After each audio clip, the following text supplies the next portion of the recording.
Bom, como eu estava falando para vocês, então, essa terceira parte, a ideia é a gente ver o resultado das ações do Instituto Nacional do Mate e entender por que ele foi extinto em 1967. Né? Então, se a gente procurou entender até agora por que ele foi criado, o que ele fez, ou pelo menos o que ele tentou fazer nesse tempo todo, a gente tem que entender o resultado mais direto das ações do Instituto Nacional do Mate, o que ele conseguiu fazer, o que ele não conseguiu fazer e por que ele foi extinto, qual que foi a justificativa dele ter sido extinto em fevereiro de 1967. Para começar, a gente poderia dizer o seguinte: o Instituto ele procurou agir sobre a produção e a indústria do mate. Eu já adiantei muita coisa para vocês, então aqui é um pouco mais direto, mais breve. A gente pode dizer o seguinte: o Instituto Nacional do Mate ele procurou agir de alguma forma com os produtores e a produção propriamente dita. Só que faltava dinheiro, sempre faltou dinheiro. Como eu falei, os gastos de manutenção do Instituto eles aumentaram muito com o tempo. Isso acabou inviabilizando o financiamento da produção. Isso acabou inviabilizando o controle sobre os preços, pelo menos a ideia que o Instituto tinha sobre controle de preço, e também, evidentemente, sobre a produção, sobre o mercado e assim por diante. E as cooperativas, como eu também falei para vocês, elas também não deram conta desse processo, porque a taxa de cooperativa ela era de 1 cruzeiro e não mudou ao longo dos anos. Ela continuou sendo de 1 cruzeiro. Só que 1 cruzeiro que valia uma coisa na década de 40 não valia a mesma coisa na década de 60. A inflação acabou corroendo o poder de ação das cooperativas também. Então, em relação à produção, o Instituto teve um poder muito limitado, um poder que talvez eles quisessem mais do que tinham, mas que na verdade eles não conseguiam interferir como eles gostariam na produção. Primeiro porque existiam as cooperativas, as federações e depois também porque havia essa limitação de recursos para financiar a produção e efetivamente para controlar a produção e os preços. A outra coisa, em relação às indústrias propriamente dita, que é uma coisa que eu não falei muito até agora, mas que a gente tem que pensar um pouco mais, o que o Instituto fez? Na verdade, muito pouca coisa. Amparou, padronizou, até certo ponto, o que ele conseguiu fazer foi incentivar uma ou outra iniciativa, e principalmente localizada em alguma região e tudo mais, mas em termos gerais, ele deixou muito a dever em relação à indústria ervateira. Ele não tinha dinheiro, evidentemente, como eu já falei, então para fazer algum tipo de incentivo, promover uma mudança geral na forma de beneficiar, que no caso dos soques, por exemplo, que repetindo, tinha muitos problemas, eram muito limitados e eram considerados anti-higiênicos, inclusive. O Instituto não tinha como combater, não tinha como lidar com essas situações, então era muito problemático. O fato é que o Instituto também não conseguiu lidar com as novas formas de aproveitamento do mate. Porque a gente sabe que a principal forma de aproveitamento do mate, as principais formas de aproveitamento do mate são o chimarrão e também o tereré, e principalmente a partir da década de 30 o chá ganhou cada vez mais importância. O chá de mate, gelado ou quente. Só que existiam outras formas, outras possibilidades de aproveitamento do mate já naquele momento. Os extratos do mate eram vistos por outras pessoas. Só que o Instituto nunca conseguiu incentivar esse tipo de coisa. O máximo que ele conseguiu, o que mais teve euforia em torno e tudo mais, foi a questão da cafeína de mate, ou também chamada de mateína. Houve uma euforia em torno dela, inclusive houve propaganda, apareceu no jornal falando sobre a cafeína de mate e tudo mais. Só que, apesar da euforia, faltou controle por parte do Instituto, até porque isso saiu do controle do Instituto em determinado momento. As exportações, por exemplo, passaram a ser controladas por um órgão do Banco do Brasil, e no caso do incentivo, menos ainda. De qualquer forma, outros fatores também contribuíram para que a cafeína não se firmasse, a cafeína do mate não se firmasse como eles esperavam. Ela foi importante na década de 40, a cafeína de mate, eu estou falando especificamente, mas a partir daí 46, 47, ela passa a perder cada vez mais poder relativo, né, ou importância relativa. Depois disso, ela passa a desaparecer, inclusive, dos documentos do Instituto Nacional do Mate. Em parte porque havia uma extração de cafeína de outras fontes, né, como café, o cacau, o próprio guaraná, outras formas de extração de cafeína.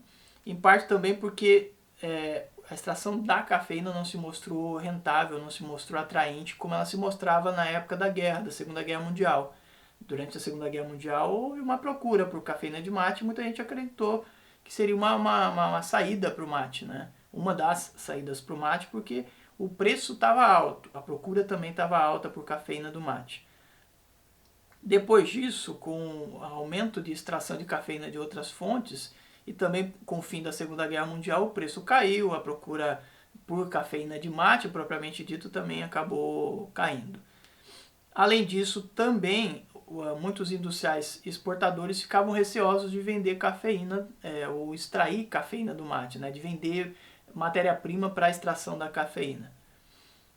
Isso porque eles tinham medo de ficar sem os produtos para oferecer para os seus mercados tradicionais que consumiam produtos tradicionais do mate. Então esses fatores acabaram levando a uma perda de importância ou diminuindo o ímpeto na extração da cafeína do mate, ao ponto dela praticamente não aparecer mais em jornais ou mesmo nos documentos do Instituto Nacional do Mate. Outra coisa que gerou grande esperança no Instituto, nos dirigentes e tudo mais, e uma boa parte dos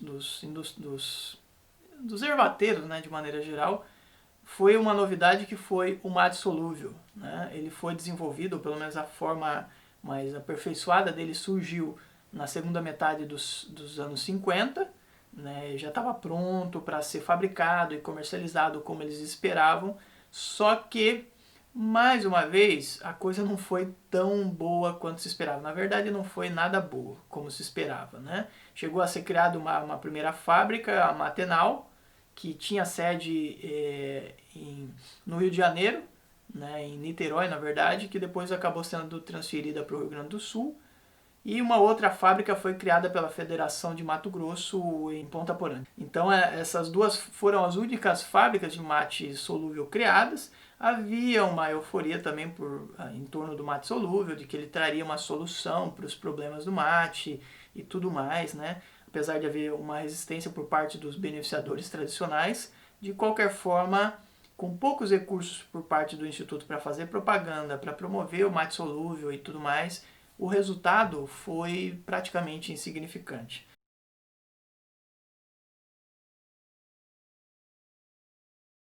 Não é à toa que a fábrica de Mato Grosso, que era instalada em Ponta Porã, que era da federação no caso, ela não não produzia nem o mínimo do que ela tinha capacidade para produzir. Né? E acabou sendo fechada depois justamente por causa do corte das compras da Argentina. E aí eu já vou explicar depois para vocês como é que isso aconteceu especificamente. Mas o que eu quero dizer é o seguinte: o mate solúvel ele significou uma esperança para o mate, para a economia ervateira de maneira geral, mas ele acabou não dando resultado. Pelo menos não deu resultado naquela época. Né? E, consequentemente, gerou prejuízo, inclusive, para a Federação das Cooperativas de Mato Grosso. Bom, em relação ao comércio propriamente dito, a gente pode dizer o seguinte: em relação aos mercados tradicionais, há um bom momento dos mercados tradicionais nos anos 50, os países viviam bem, né? A Argentina, o Uruguai, o Chile estavam vivendo um bom momento das suas economias, como o Brasil também estava, de certa forma, né? Só que não houve um crescimento da venda para os novos mercados. Né? Então, os bons mercados que a gente já tinha, os mercados tradicionais, eles continuaram comprando e até aumentaram as suas compras até um determinado momento. Só que não houve uma compensação, ou pelo menos não houve um aumento do consumo do mate nos novos mercados. Né? E aí, quando a coisa voltou a apertar para os mercados tradicionais, não tinha um substituto, não tinha como achar uma alternativa. Né? O certo é que a partir da segunda metade da década de 50, os mercados tradicionais passam a enfrentar crises de novo, né? Assim como o Brasil também enfrentaria crises, e essas crises se intensificariam na década de 60, e o que afetaria profundamente a economia ervateira brasileira, né? É uma coisa que não era novidade, mas que acabava sempre voltando e que o Instituto não tinha poder ou não conseguiu achar uma forma de solucionar, né? Essa é a questão que pode gerar discordância, né? Porque algumas pessoas vão dizer, mas até onde o Instituto tinha poder para interferir nisso, ou até onde ele podia agir nesse sentido. Aí é questão de pensar também qual era a função do Instituto. Era conseguir novos mercados, alternativa, era achar uma forma de manter os mercados tradicionais, que é uma coisa que ele vai se mostrar incapaz de fazer, né? Para vocês terem uma ideia, em 1965 a Argentina corta as importações do Brasil.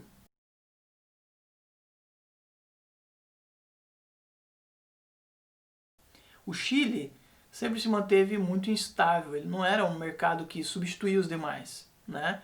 Ele não tinha um aumento significativo para compensar a perda de espaço nos demais mercados.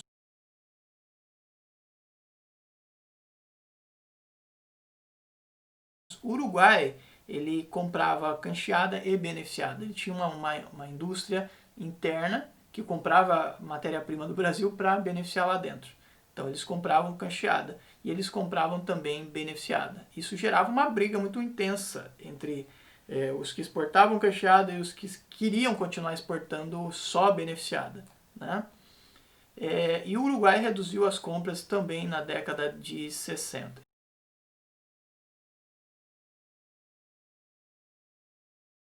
Então, vamos ver casos específicos, né? No caso do mercado argentino, em 1965,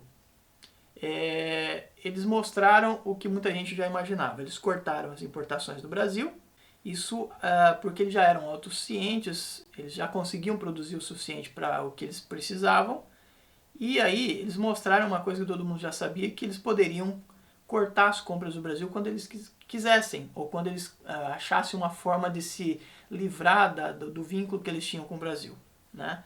Como resultado do corte dos argentinos em 65, a produção do Mato Grosso quebrou, inclusive a de produção de mate solúvel, porque havia uma circulação de cancheada e, consequentemente, uma parte dela ia para a fábrica de mate solúvel. Com a quebra da economia do Estado, economia ervateira do Estado, a própria Matex, que era a fábrica de mate solúvel, acabou sendo afetada de forma muito profunda e acabou parando de produzir erva mate solúvel de forma prematura. Eles começaram a produzir efetivamente em 63, em 1967 eles já tinham parado, na verdade em 66 eles já tinham parado de produzir. Santa Catarina e o Paraná, embora eles não fossem dependentes exclusivamente da Argentina, eles também sofreram de forma profunda com esse corte dos argentinos. No caso do Rio Grande do Sul é o único que não foi afetado, porque o Rio Grande do Sul ele consumia tudo que eles produziam e ainda comprava uma parte do Paraná e de Santa Catarina. Em relação especificamente ao mate do Uruguai, o mercado uruguaio, desculpe, havia um dilema por parte dos brasileiros, né? Vender cancheada ou vender beneficiada. Alguns historiadores dizem, Samuel Guimarães da Costa diz, que se o Brasil tivesse aceitado vender cancheada, pelo menos por um tempo, teria mantido o mercado uruguaio, pelo menos mantido o nível que o mercado uruguaio apresentava nos anos 50, por exemplo. Só que o Brasil não fez isso. Os brasileiros brigavam muito em torno disso e acabou prevalecendo a ideia de que a maioria deveria ser beneficiada e manter isso. Só que a beneficiada é mais cara e, consequentemente, a cancheada mais barata poderia significar uma alternativa para manter o mercado uruguaio. O que não foi feito, né? E aí há uma briga entre exportadores de cancheada e exportadores de beneficiada. Esse acordo não dura muito tempo. E aí, sem um acordo definitivo com os exportadores brasileiros e vivendo uma crise interna propriamente, o Uruguai passa a viver também uma crise interna, eles reduzem as suas compras do Brasil de forma muito importante, de forma drástica. Né? Só para vocês terem uma ideia, em 1965, eles compraram apenas 12.730 toneladas. Em 1967, o ano da extinção do Instituto, eles compraram 16.363 toneladas. Ou seja, eles haviam importado metade do que eles importavam na década de 50. Na verdade, menos do que a metade do que eles compravam na década de 50, né? Nos melhores momentos que eles compraram no Brasil.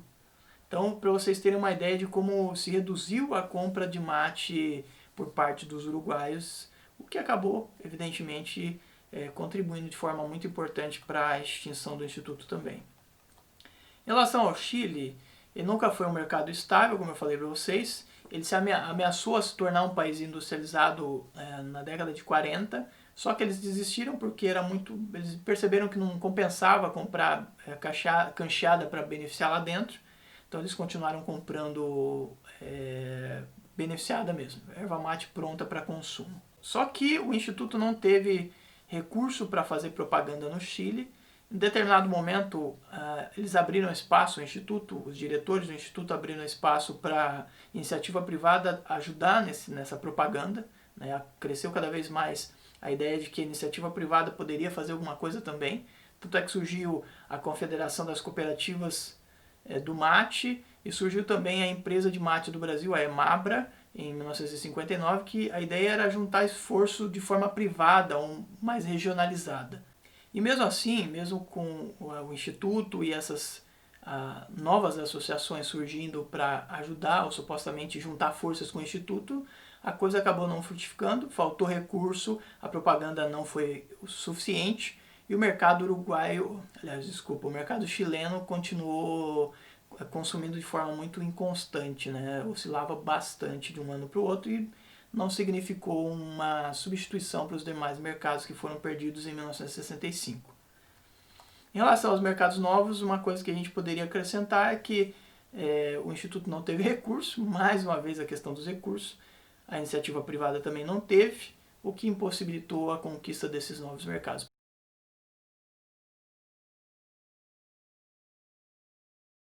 Por quê? Houve um projeto de expansão do consumo nos Estados Unidos, houve projeto de expansão na Europa, houve entendimentos, mas esse consumo nunca se concretizou, nunca aumentou na quantidade que eles esperavam. Né? Na verdade, nunca passou de 1% do total que era exportado, só para vocês terem uma ideia. Até porque também a propaganda nos Estados Unidos e na Europa era muito cara. Né? Então havia uma associação com algumas pessoas interessadas localmente, mas essas pessoas nunca chegaram ao ponto de importar uma quantidade suficiente para representar uma coisa muito importante. Né? Então basicamente novos mercados é uma coisa que o Instituto definitivamente não conseguiu conquistar. Em relação ao mercado interno, a gente tem uma situação um pouco diferente. Por quê? Porque houve um crescimento importante do mercado interno, principalmente a partir da década de 50. O Instituto Nacional do Mate fez propaganda no Brasil, ele conseguiu fazer isso no rádio, nos jornais, inclusive numa programação de televisão que era ainda meio incipiente, né, mas de qualquer forma conseguiu fazer alguma coisa. Só que isso tudo enquanto a coisa estava indo relativamente bem na década de 50. Quando a crise voltou, quando os recursos começaram a escassear ainda mais, principalmente no final dos anos 50, as ações foram reduzidas de forma muito importante, de forma drástica, na verdade. Né? Tanto na propaganda no rádio, nos jornais, na televisão, ou o que tinha, né, de televisão na época. Então isso foi muito reduzido. De qualquer forma, mesmo que o consumo do mate no Brasil tenha aumentado de forma muito importante, principalmente em São Paulo, Rio de Janeiro e nos estados produtores, a gente pode dizer que não foi o suficiente para salvar a economia ervateira, ou para fazer com que crescesse a economia ervateira o suficiente para que, quando ocorresse problemas nos demais mercados, o consumo interno ajudasse a compensar isso. Né? Não salvou a economia ervateira e também não salvou o Instituto Nacional do Mate quando ele foi extinto.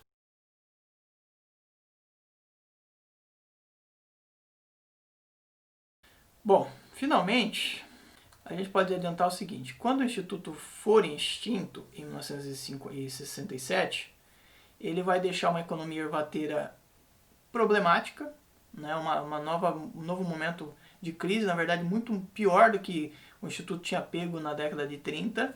Ele não conseguiu conquistar novos mercados e ele também não conseguiu manter os mercados que já tinha, os mercados tradicionais. Né? Fora o mercado interno, que teve alguma reação, mas não foi o suficiente também.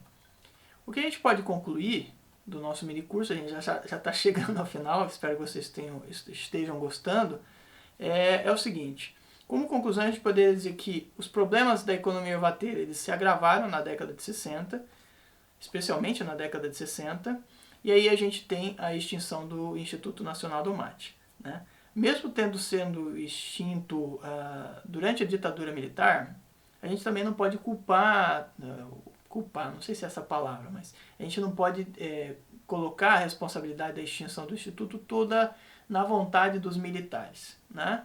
Essa é a questão. Mesmo que eles tenham promovido uma reforma administrativa muito intensa a partir do Decreto-Lei 200 de 1967, a existência do Instituto ela já era muito questionada e a sua extinção ela parecia sempre muito provável e, na verdade, muito inevitável, né?